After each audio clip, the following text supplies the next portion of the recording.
Ndugu zanguni, ajira ni uwezo wa mtu kuyatafasiri maisha yake na kumfanya atumie kipaji, taaluma au talanta aliyopewa na Mwenyezi Mungu na kuendesha maisha yake.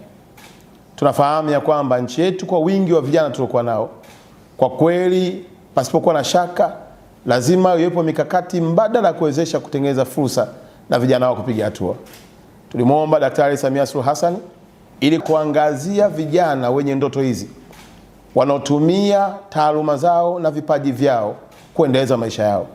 Leo tuna habari njema. Wizara yetu imepatiwa fedha takriban bilioni 2 kwa ajili ya content creator, kwa ajili ya vijana wa online TV wanaofanya shughuli zao kupitia mitandao ya kijamii na kuendesha maisha yao. Iwe ni TikTok, iwe ni Instagram, iwe ni Facebook, iwe ni YouTube, iwe ni any program ambayo unaifanya, Daktari Samia ameamua kukuwezesha ili upate kutimiza ndoto yako.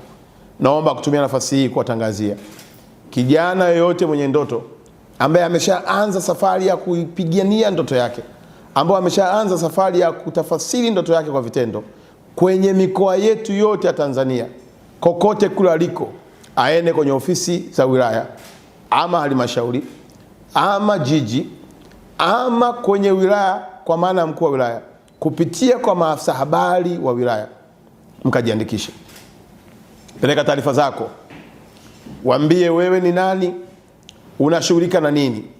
Yawezekana wewe content creator umeamua kutengeneza maudhui ya familia, umeamua kutengeneza maudhui ya michezo, umeamua kutengeneza maudhui ya sanaa mbalimbali, ikiwemo hata maudhui ya utalii.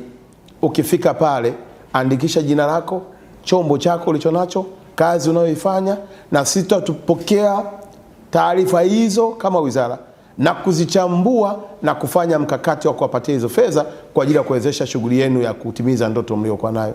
Ndugu zangu vijana, ni wasii, fursa hii ni adimu sana. Tumempata rais ambaye amekubali kusafiri na wewe kwenye ndoto yako.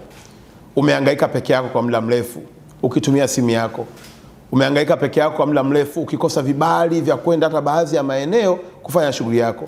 Umehangaika peke yako, imefika hata hatua watu wamekuambia unapoteza muda. Lakini kuhakikishia huko unapoteza muda. Kilio chako, maombi yako na ndoto zako zimemfikia Daktari Samia. Bilioni 2 ambazo tayari ameshanipatia kuhakikisha kwamba tunakuwezesha wewe upate kutimiza ndoto yako. Nenda kamuone afisa habari wa wilaya, jaza fomu hiyo ya maelezo. Taarifa zako atazituma ndani ya ofisi yetu ya wizara.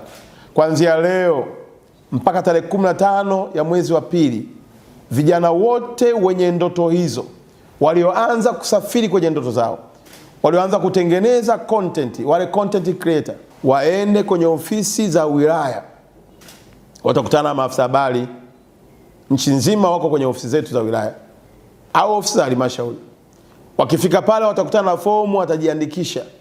Utaandika jina lako, utaandika chombo chako, utaandika shughuli unayoifanya.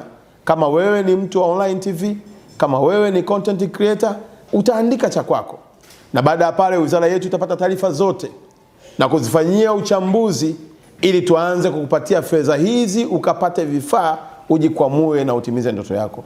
Zaidi ya yote, tunafahamu wako watu wanaweza kabeza kazi hizi, lakini nimeongea na baadhi ya vijana wengine kupitia kazi walionayo hii tu ya kutengeneza content, wametengeneza ajira za watu zaidi ya 20. Kuna watu mnafahamu, mtu anaitwa Ronaldo ili aposti tangazo lako kwenye page yake ya Instagram, unamlipa dola milioni 3. Tumeona juzi tu hapa amekuja kijana kutoka Marekani, amezunguka nchi zote za Afrika hapa, katengeneza kiasi gani. Tunataka vijana wa Tanzania watumie fursa hii ya kuwa na Rais Daktari Samia kujipatia kipato chao. Lakini la pili katika hilo, tutaweka nguvu kubwa zaidi pia na pesa nyingi zaidi kwa vijana wanaoweza kutengeneza maudhui ya zaidi ya lugha moja. Tunafahamu ya kwamba lugha yetu ya Kiswahili ni lugha kubwa ambayo imepata nafasi kwenye nchi za SADC, imekubalika kwenye Umoja wa Afrika, imekubalika Umoja wa Afrika Mashariki, lakini pia hata UNESCO wameitambua lugha yetu ya Kiswahili. Lakini pia tunahitaji kuona maudhui yenye lugha tofauti. Ukiweza kufanya maudhui ya Kichina, ukaweza kufanya maudhui ya Kiingereza, ukatengeneza kwa lugha ya Kifaransa, ukatengeneza kwa lugha ya Kijerumani, pia wizara itafurahi kushirikiana na wewe na kukuongezea vifaa vyenye uwezo wa kuifanya kazi yako iende kimataifa. Daktari Samia amekubali kusafiri na wewe kijana wa Tanzania kwenye ndoto yako. Content creator, mtu unayehangaika na online TV na watu wote wanaojishughulisha na kujipatia kipato kupitia mitandao hii. Serikali ya Rais Samia itawashika mkono ili mtimize ndoto yenu.